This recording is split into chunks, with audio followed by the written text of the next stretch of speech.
So there's some vaccine distribution drama as Joseph Robinette Biden chose to speak about yesterday rather than the 2K direct payments that he could be talking about in the allotted time slot that he had for a press conference. So that was really fucking weird.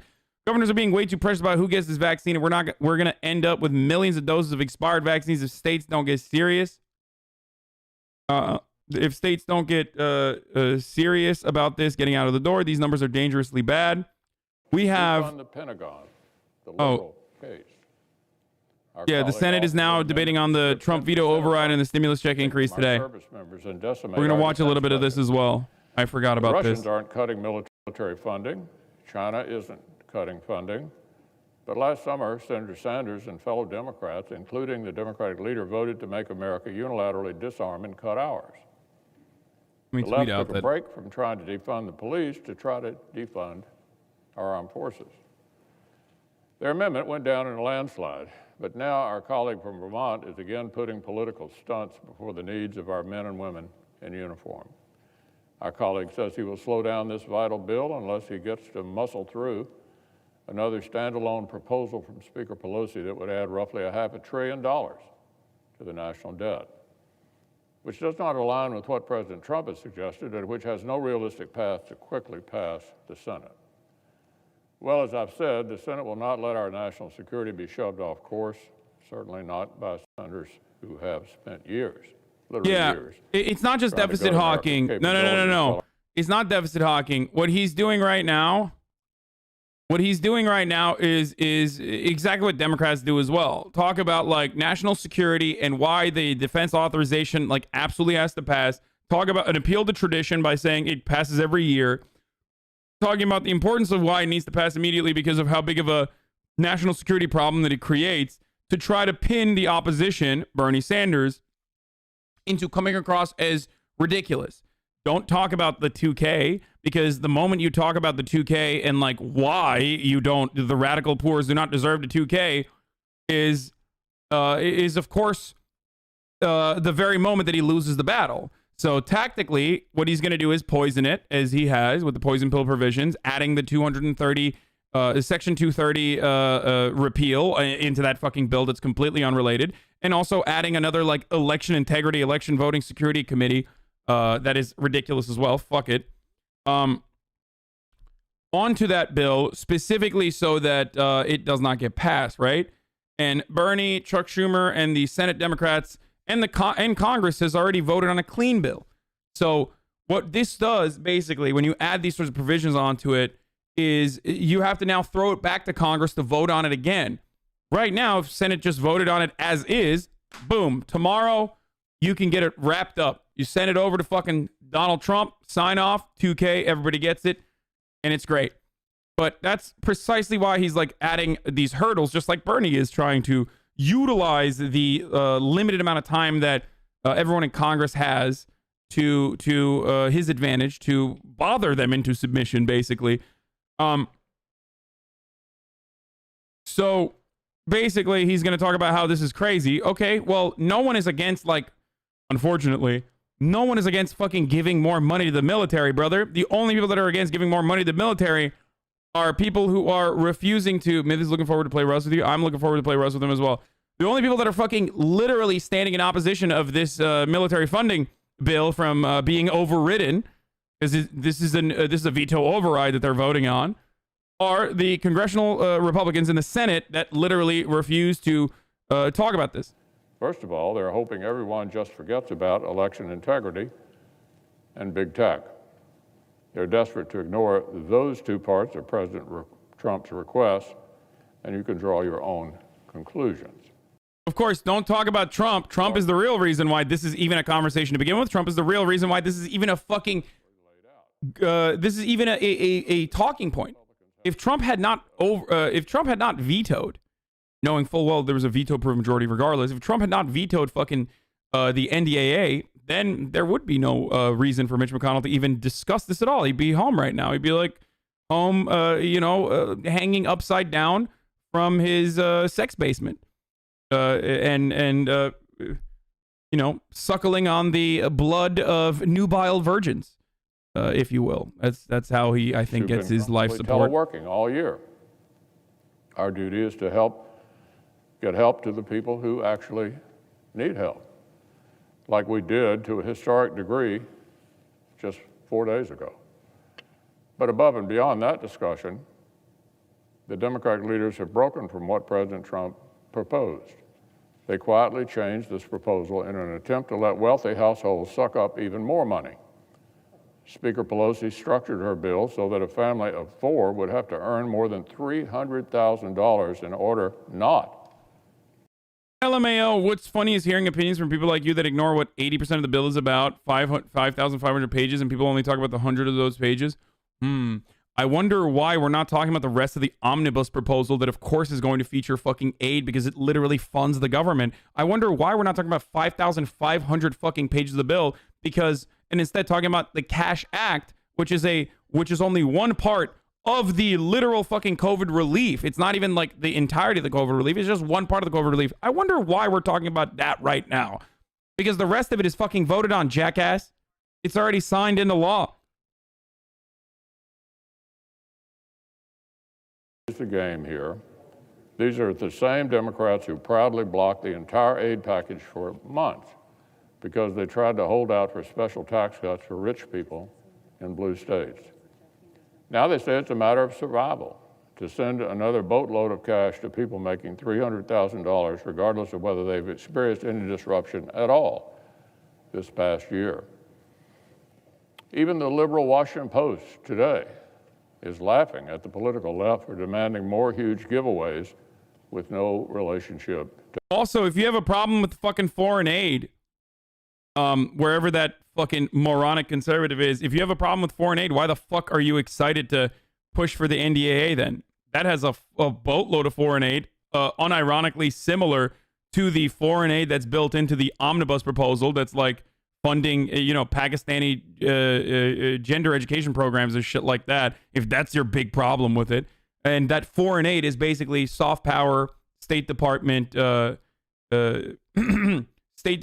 American imperialist aid, basically. It's conditional aid. $130 million going to Venezuela for democracy programs. Okay, bro, sure. If you have an issue with that, why don't you have an issue with the way that the military is funded?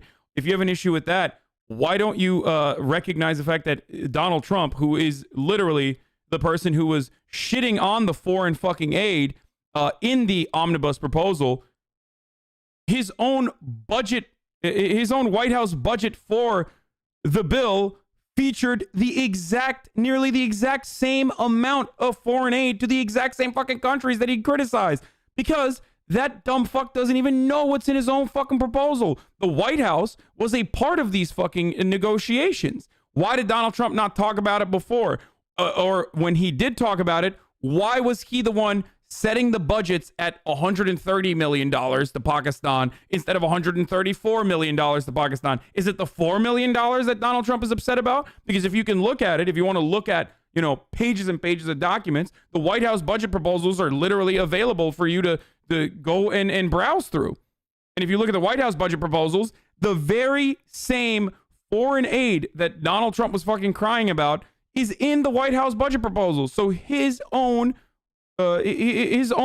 wishes were being demonstrated in the omnibus proposal, in the omnibus.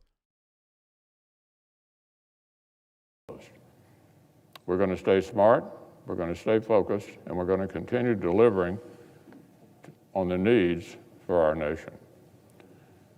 Now, Mr. President, I move to proceed to calendar number 480S3985. The clerk will report the motion. Motion to proceed to calendar number 480S3985, a bill to improve and reform policing practices, accountability, and transparency. It's so comical how much money got wasted on the McGrath campaign. I'd love to see an audit of the campaign expenditures. Clerk will read the titles of the bills for the second time. S5085, a bill to amend the Internal Revenue Code of 1986 to increase the additional 2020 recovery rebates to repeal Section 230 of the Communications Act of 1934 and for other purposes. H.R. 9051, an act to amend the Internal Revenue Code of 1986. No, it's not dead. What is happening now is basically what's going to happen now is negotiations. Like either Bernie and the rest of the Democratic senators can call the bluff and be like, sure, we'll fucking vote on it. Fuck you. Which is one proposal. Yeah, which is one way to do it. Or they say, fuck you, you're trying to poison this bill. We want to clean 2K. Yes, and I will do that. But first, I must respond to the recent announcement by the junior senator from Missouri that he intends to contest the certified votes of the Electoral College when Don't Congress even talk meets about to that, count you those dumb votes fuck. next week. The process for electing American presidents is provided for in our Constitution and laws. The process has been followed fully, fairly. The results have been duly certified by the governors of the states, and they have been reviewed and confirmed by the courts many times over.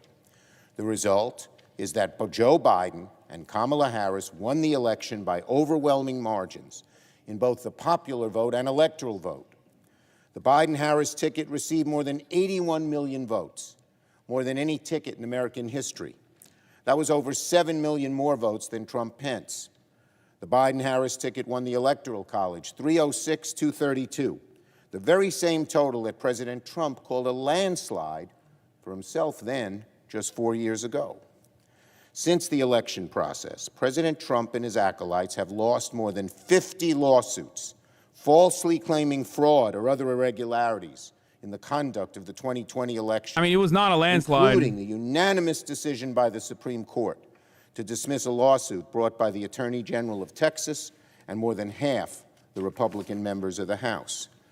And today we heard from the junior senator from Missouri that he intends to object to election results, particularly in Pennsylvania, a state where the Trump campaign and its allies have brought no fewer than 13 lawsuits and lost every single one, many with Republican judges ruling. There have been only 3 individuals, 3, charged with voter fraud in Pennsylvania, and in each case, the person voted for Trump. The effort by the sitting President of the United States to overturn the results is patently undemocratic. The effort by others to amplify and burnish his ludicrous claims of fraud is equally revolting. This is America. We have elections, we have results, we make arguments based on the fact and reason, not conspiracy and fantasy. On January 6th, the Congress will meet to formally recognize the Electoral College result. There is a very clear process to handle and dispense with objections from members of Congress to the counting of the result, and that's just what we'll do, dispense with them. The Congress will ratify the Electoral College's decision that Joe Biden will be president and Kamala Harris will be vice president on January 6th. Dude! And make no mistake about it, Joe Biden and Kamala Harris will be sworn in as president and vice president on January 20th. Now, let me return to the matters at hand. Today, the Senate will begin the process of overriding the president's veto on the annual defense bill. The House has already overridden the veto by a comfortable margin. I expect the Senate to follow suit and enact the NDAA into law over President Trump's evolving and ridiculous objections. Congress has passed the annual defense bill for 59 years in a row. It's an important opportunity to ensure our defense and security policies reflect the evolving challenges of our world and provide our service members and their families, as well as the Defense Department civilians, the support, resource, and training they need. The particular legislation includes a pay raise. A genuine question why America's funding Pakistan? They are literally sheltering terrorists? What do you mean, brother? What? I understand why China's giving them aid. Is it India, but why America? Wait, what? The fuck do you mean, dude? Welcome. Like, first of all, like America gives aid to every country that shelters terrorists and knows that those countries are sheltering terrorists, and they don't give a fuck. Okay, so that's one thing. I mean, America's giving from the point of view of like America. Venezuela is a bunch of socialist terrorists. Why is America giving $130 million in aid to socialist Venezuela? Because they want to fucking, it's not real aid. It's soft power that will follow some hard power usually. Okay? They give aid to everyone because the military industrial complex is basically a protection racket. And part of that is just like, you know, giving our allies and even our enemies, or at least our allies in foreign adversaries, money so they fucking do our bidding. America doesn't give a fuck that like they're funding terror. They're the biggest terrorists on the planet. And let the chips fall where terror, my friend, is good for business. Measures. The defense override. Like, Saudi Arabia is our fucking greatest ally in the Middle East. Will both pass. But at the very least, the Senate deserves the opportunity for an up or down vote on increasing the individual payments to the American people. Who isn't a terrorist in 2020? Like, there is very little. For a vote on the House bill. Bro, Kashmir is filled with terrorists and Pakistan is funding them? What do you mean Kashmir is filled with terrorists? You mean the Indian army that fucking took over the region and like cut out their fucking electricity? What is this? Kashmir is full of terrorist shit. What the fuck do you mean, dude? Who's doing the terror there? God damn, I got some hella Modi simps in here, I think. I don't know what's happening here. Listen, guys, like I got no love for Modi, okay? You can say I'm like anti-Indian if you want, but to get to the American people the $2,000 checks they deserve and need is to pass the House bill and pass it now. The House is recessed for the year. Any modification or addition to the House bill cannot become law. I'm not buying something went on behind the scenes. Call me a conspiracy theory all you want, but you literally believe in 69 genders and critical race theory. Mistake. People don't take any of your views. Either the Senate takes up and passes the House. I love that this is the take. First of all, his first point of view, if you hadn't said this, like this, because this betrays this, okay? If you just started off with people don't take your political views seriously, you sound like a junior high schooler stumbling over his words discussing politics. If you had never said, you know, something went on behind the scenes, brother, like, you know, maybe that's like, maybe you have more of an edge. But forward to the American people. But you immediately lose your edge when you. Overwhelming bipartisan majority in the House supports the $2,000 checks. Senate Democrats strongly support these 2,000 checks. And our unlikely ally, President Trump, this morning tweeted 2,000 ASAP. For once, Democrats agree with something on President Trump's Twitter feed. Let's send $2,000 ASAP to working Americans who are facing the hardest and darkest days of the pandemic. After all the insanity that Senate Republicans have tolerated from President Trump, his attacks on the rule of law, an independent judiciary, the conduct that led to his impeachment, is this where Senate Republicans are going to draw the line? $2,000 checks to the American people? Okay, I can't, like, Chuck Schumer is like, he's so uncharismatic. I really wish that we had more charismatic politicians, like, straight up. I'm glad that the politicians on the Republican side are not charismatic, but also I fucking hate that, like, Democratic politicians are so fucking boring, too. Anyway, Tim Pool. Let's go to